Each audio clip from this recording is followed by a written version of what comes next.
Good afternoon, everybody, or good morning, whatever the case may be. My name is Keith Sessions. I'm the Executive Director of the AGSC STARS program. Today I wanted to create an online presentation that you could watch at your own time. If you're receiving this, you're listed as one of the points of contact for AGSC STARS. And this presentation is basically a summer update presentation for 2019. I hope you can see the screen. I will be sending this presentation out in 3 different formats. You'll get the audio format where you can watch the presentation as I go through it and listen. You also will get a PDF of the slideshow and then a PowerPoint of the actual slideshow as well. So I'll be sending that out to each of you in an email. So we'll go ahead and get started and try to get done in about hopefully 30 minutes or so. Again, in lieu of a face-to-face meeting with all the points of contact and myself, which is nearly impossible to set up with 75 people. I thought it'd be better to try what I'm going to try today, and that is to make the presentation using this online format and recording it and sending it out to each of you so that you can watch it during your free time. I know many of you have tons of that this time of year, getting ready for fall semester. So when you have a few minutes, you might want to watch a few minutes of this, and then you can stop as you need to and restart as you need to. So anyway, I want to kind of give you an update on the various activities that are taking place through the AGSC STARS program, both last year, what we're working on right now, what we'll maybe be working on into 2020 and even beyond that. So thought it'd be a good way to catch everybody up on the work of the AGSC and STARS. After you watch this video, please feel free to contact me at the end if you have any questions, comments, or suggestions. I want to thank you for serving as a point of contact. So we'll go ahead and get started. Many of you know what the AGSC is. It stands for Alabama Articulation General Studies Committee. It was established by law in 1994. And the AGSC was simply created by the law to hopefully simplify the transfer of course credit between our public institutions of higher education, primarily between the 2- and 4-year institutions. To accomplish this task, the AGSC developed and implemented a statewide general studies articulation program that facilitates the transferability of coursework among the 2-year colleges and into the 4-year universities. The AGSC is an ongoing committee. It's been working now for close to 25 years on this project. It's now moved into more of a monitoring and updating phase where we continue to look for ways to improve the STARS program and improve how we tell transfer students what to take at our community colleges so that they can do 3 things. 1, not lose credit, not lose money, and not waste their time. So that is kind of the primary goal of the AGSC. It also works to resolve any student-related appeals or issues that come up. If a student has a difficulty transferring a course that's on a transfer guide, then there are ways that we can work with you, the points of contact, to get that issue rectified and make sure that students are getting credit for what they've taken as they've been told to take it. I won't click on all the links that are provided in this presentation, but as you will notice, there will be links provided here at the bottom on this page. On this slide, you will see a link to the current membership listing for the AGSC. So you can go in there your free time, click this link, and view the listing of the members that are currently serving on the AGSC. STARS basically stands for Statewide Transfer and Articulation Reporting System. It's a web-accessible database system that provides guidance and direction for prospective transfer students in Alabama. It allows 2-year college students to obtain what we call a transfer guide agreement for their major.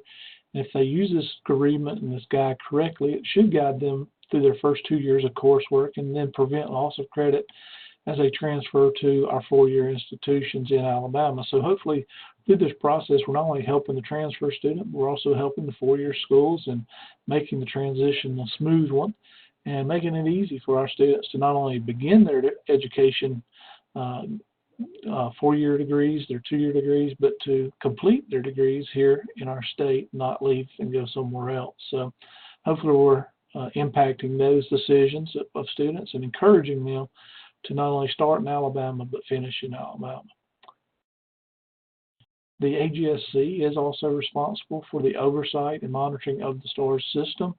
The AGSC basically sets the policy, and then our staff at the STARS office implements that policy. So any information that students receive through the STARS system has been approved through a approval process, either courses, templates, transfer guides. This has all been approved by the work or through the work of the AGSC at their quarterly meetings. Again, if you'd like to know more about AGSC and STARS, the history and background, we have a lot of information on our website, and it's linked at the bottom of this slide. The primary thing that we do in our office, in the STARS office, is generate what we call transfer guides. These guides, as I mentioned earlier, guide a student through the first 2 years of their coursework, areas 1, 2, 3, and 4, which you're pretty familiar with, and then area 5, which is kind of a pre-professional area, are all outlined on the guide. In addition, on the guide, there's an agreement at the end that basically protects the student from losing credit, and in turn protects him from wasting time and losing money for spending money on courses that they might not have to take or that won't transfer. We like to promote the program, and we think that we've helped a lot of students over the years. Since 1998, we have seen over 1.3 million guides have been obtained through the STARS program. So we hope that in some small way we're having a positive impact on students throughout our state, and ultimately these students go on to go in to be productive citizens not only in Alabama but across the country, and even maybe around the world. That brings me to you all. If you're watching this, you are a point of contact, and you receive this because you have been appointed to be a point of contact for your institutions. When trying to manage this program, the only way to effectively communicate across the state is through what we call designated administrators or faculty. We call these points of contact. And so each institution was asked to assign one person to be a primary point of contact, and then another person to be an alternate point of contact. These individuals, or you all, have been selected by your institution's president or chancellor, and your goal or role through this is to provide maintenance and support regarding transfer of credit and the Articulation General Studies program and STARS through your campus. The program's impact and overall effectiveness can be directly tied back to the ongoing work of this group. The AGSC and the STARS staff are grateful to each of you for serving and the service you provide your students across our state. The POCs are the glue of the AGSC STARS program.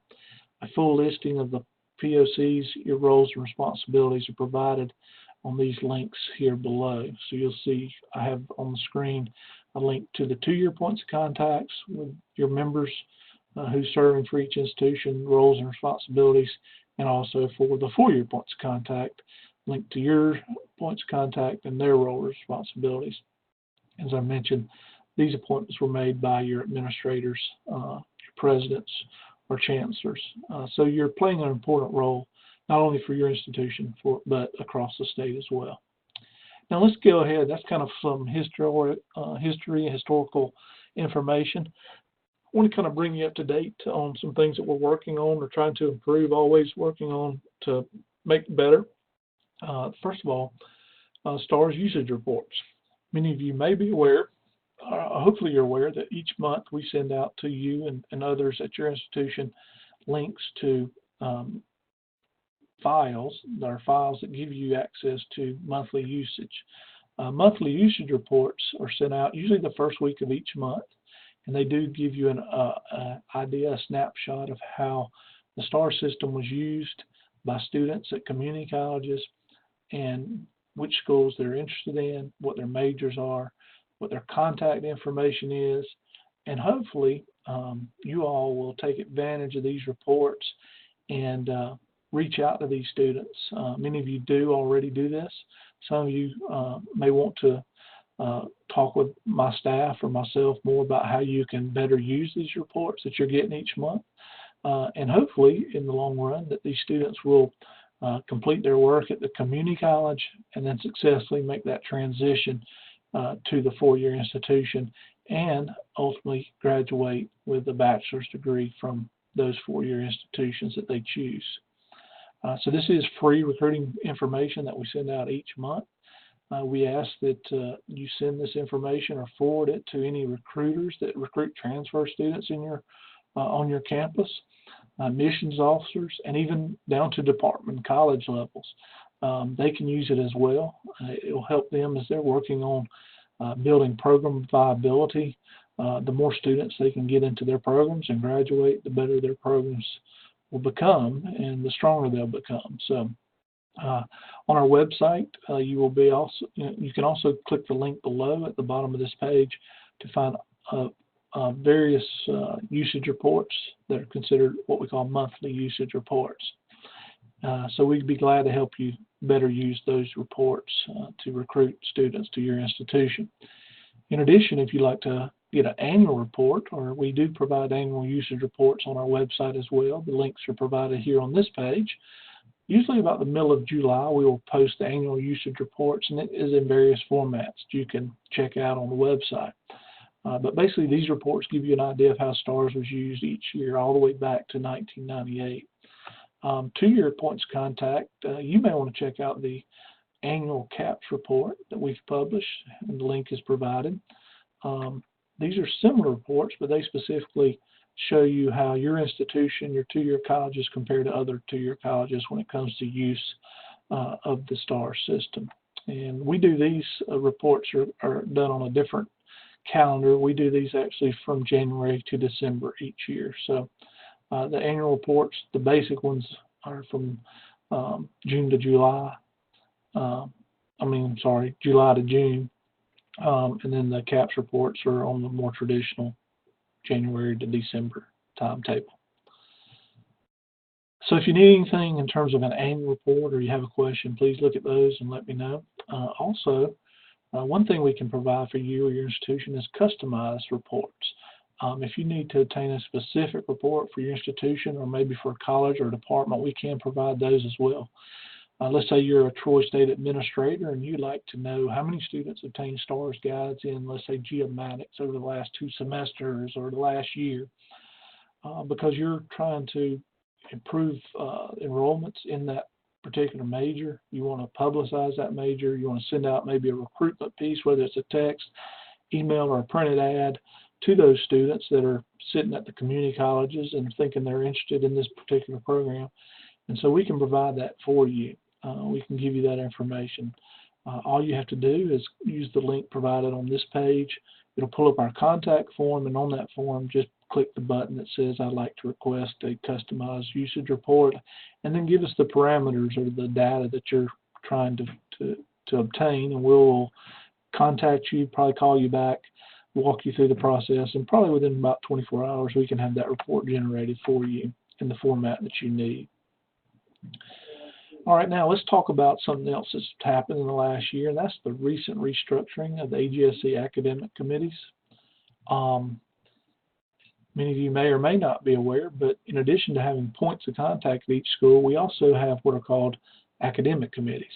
These, while you're the glue of the program, these would be considered the foundation or the backbone. These are faculty committees that we work with to do a variety of tasks, such as approval of courses, ratification of templates, building of templates, checking of courses, templates, updating this information, keeping the transfer guides up to date as best as we possibly can. And we do this through faculty groups like these so that they have a say in what students are taking and what they're going to be required to accept. So just kind of give you some background, from 1994 to 2018, or last year, we had this set up. We had general studies academic committees, which would be like history, English, and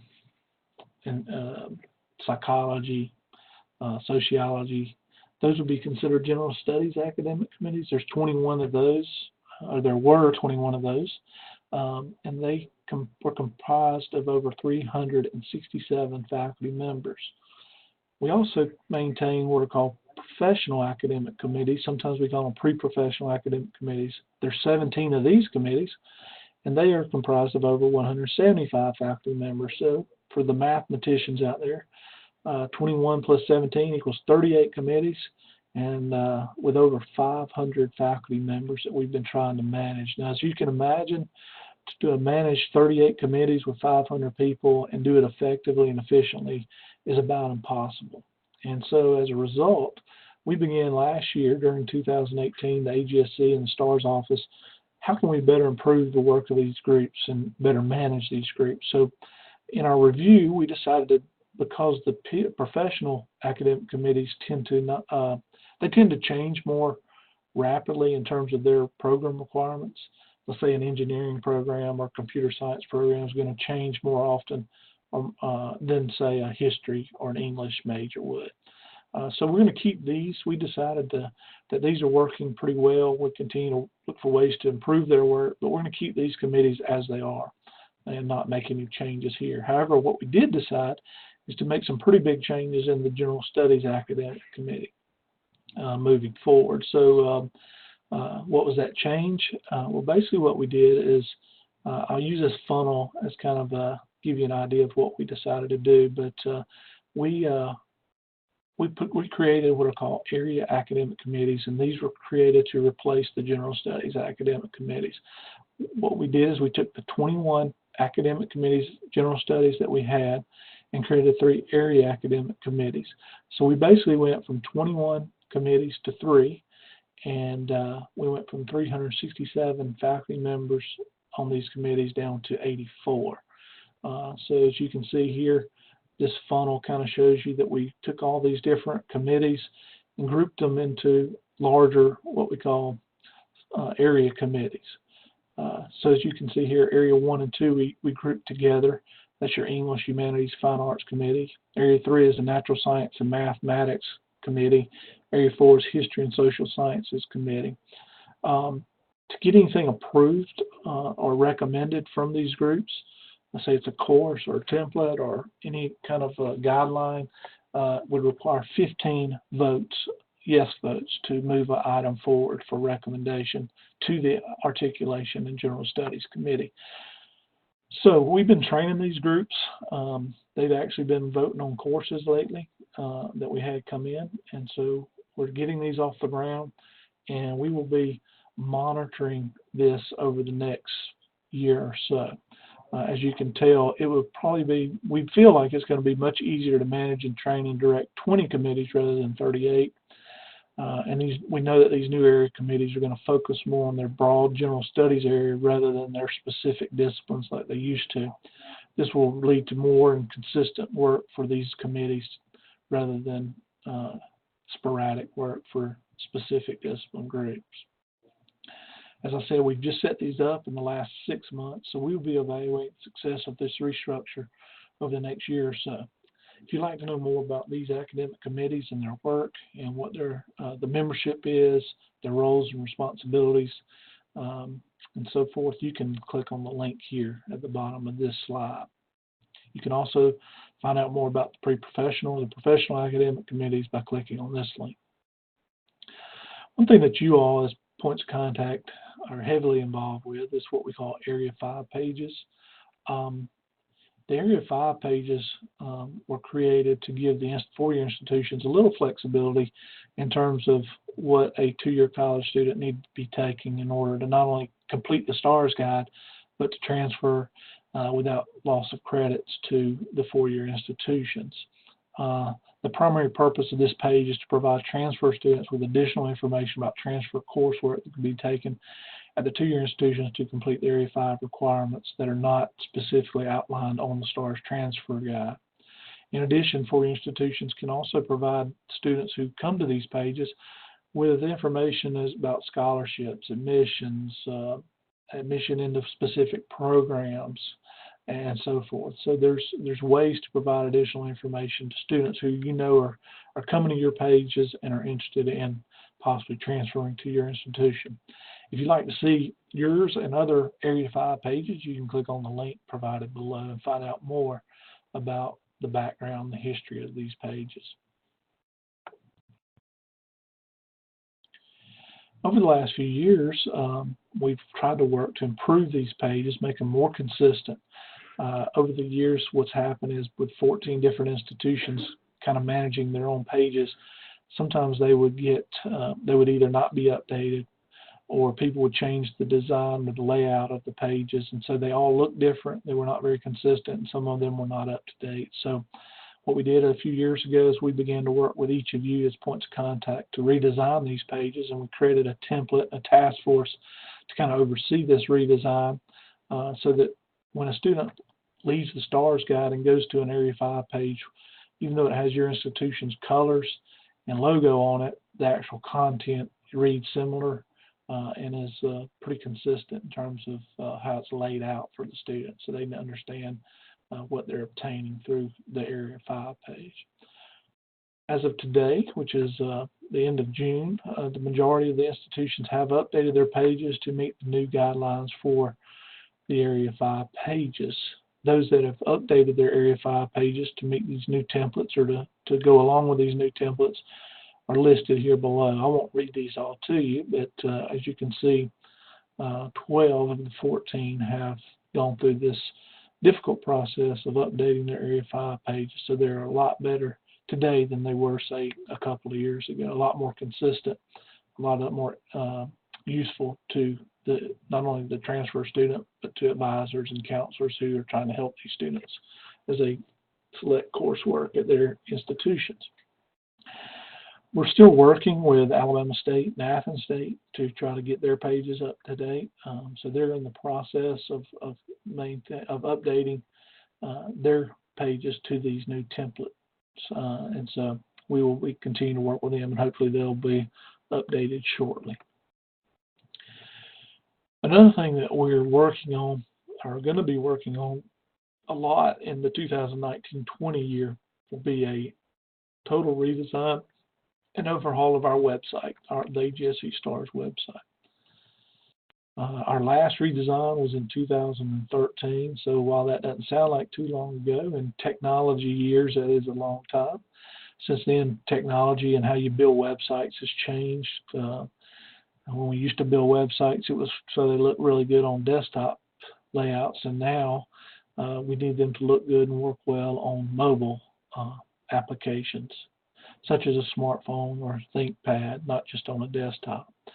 So what we're going to be working on is to convert our site from a static HTML web page to a more responsive type website. What this basically means is that no matter what you look at the site on, whether it's a desktop, smartphone, iPad, and the size of the screen, the website will automatically adjust and the layout will adjust so that it's easy to read and easy to navigate.